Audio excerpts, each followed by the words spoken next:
उपवास कैसे रखें? How to keep fast. सभी भाई बहनों को जय मसीह की। आप सभी को स्वागत है हमारे YouTube चैनल पर। इस लेख में हम उपवास कैसे रखें, इसके विषय में अच्छे से जानेंगे। इस विषय पर अलग अलग लोगों का अलग अलग विचार और नजरिया है। जब भी हम उपवास या उपवास प्रार्थना की बात करते हैं, तो बहुत सारे लोगों को ये पता नहीं होता है कि किस प्रकार से उपवास करना है, या फिर किस प्रकार से उपवास करने के विषय में बाइबल में कहा गया है। उपवास क्या होता है? What is fasting? उपवास का सही अर्थ क्या है? उपवास आत्मिक उन्नति, आत्मिक उद्देश्य, किसी विशेष विषय के लिए, या फिर कोई निर्णय लेने के लिए, जल भोजन को छोड़कर पूरा समय परमेश्वर के वचन को पढ़ने और प्रार्थना और आत्मिक संगति में समय बिताने को उपवास कहा जाता है। उपवास अपने आप को परमेश्वर के सम्मुख नम्र और दीन करने के लिए भी किया जाता है। उपवास क्यों रखते हैं? Why do you keep fast? उपवास परमेश्वर की ओर से एक आज्ञा है। यहोवा परमेश्वर ने अपने लोगों को दी थी कि परमेश्वर के लोग उपवास के साथ अपना मन फिराकर यहोवा परमेश्वर के पास आए। परमेश्वर चाहते हैं कि हम सभी उपवास के साथ उसके सम्मुख जाएं। योएल 2:12 तो भी यहोवा की यह वाणी है, अभी भी सुनो, उपवास के साथ रोते पिटाते अपने प्यो मन से फिरकर मेरे पास आओ।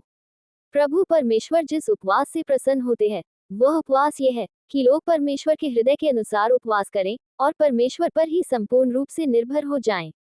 और जब लोग इस प्रकार से उपवास करते हैं तो परमेश्वर उनके देश को जहां वो रहते हैं और उनके पूरे परिवार को आशीष देते हैं। यशायाह 8:6 जिस उपवास से मैं प्रसन्न होता हूँ वह क्या यह नहीं कि अन्य से बनी हुई डिसों और अंधेर साने वालों का जुआ तोड़कर उनको छुड़ा लेना और सब जुआन को टुकड़े टुकड़े कर देना। पहली शताब्दी की कलीसिया का उपवास, fasting of the first century church. पहली सदी के चर्च के लोग हम सभी मसीही विश्वासियों के लिए एक उत्तम उदाहरण है।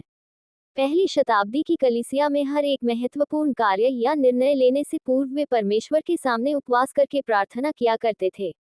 उस समय वे लोग हर एक कलीसिया में उपवास सहित प्रार्थना करके की इच्छा को अपने कलीसिया में मांगा करते थे, और फिर परमेश्वर उनके कामों को सफल करते।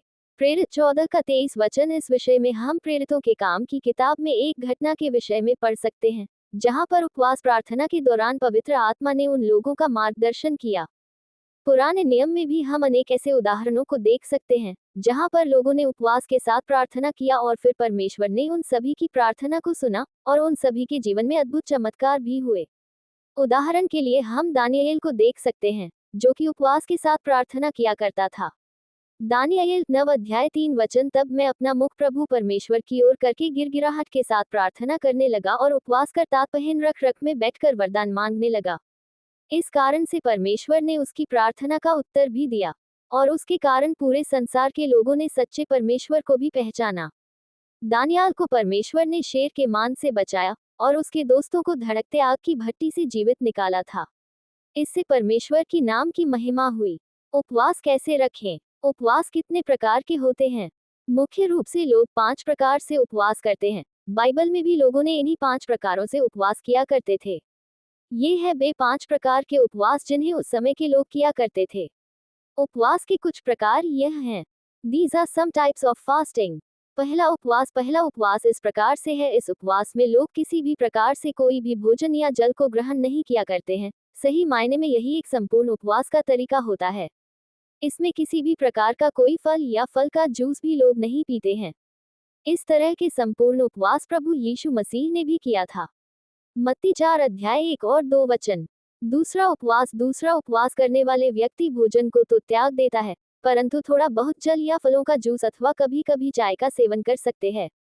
इस प्रकार के उपवास को हम सामान्य उपवास कह सकते हैं, क्योंकि इसमें संपूर्ण रीति से निर्जल और निराहार वास नहीं होता है।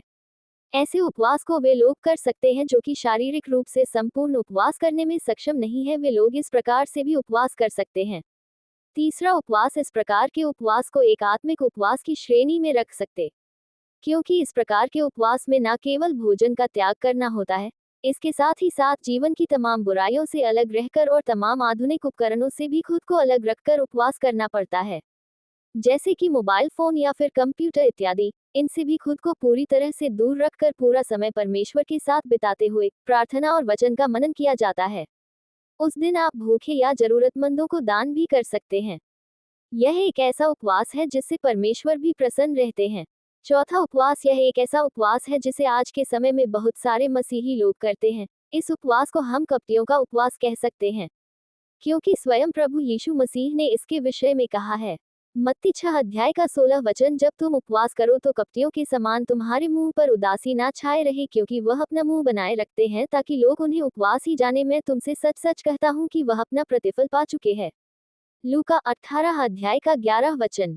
फरीसी खड़ा होकर अपने मन में यूं प्रार्थना करने लगा, हे परमेश्वर, मैं तेरा धन्यवाद करता हूँ कि मैं दूसरे मनुष्यों के सम्मान अंधेर करने वाला, अन्याय और व्यभिचारी नहीं, और ना इस चुंगी लेने वाले के समान हूँ।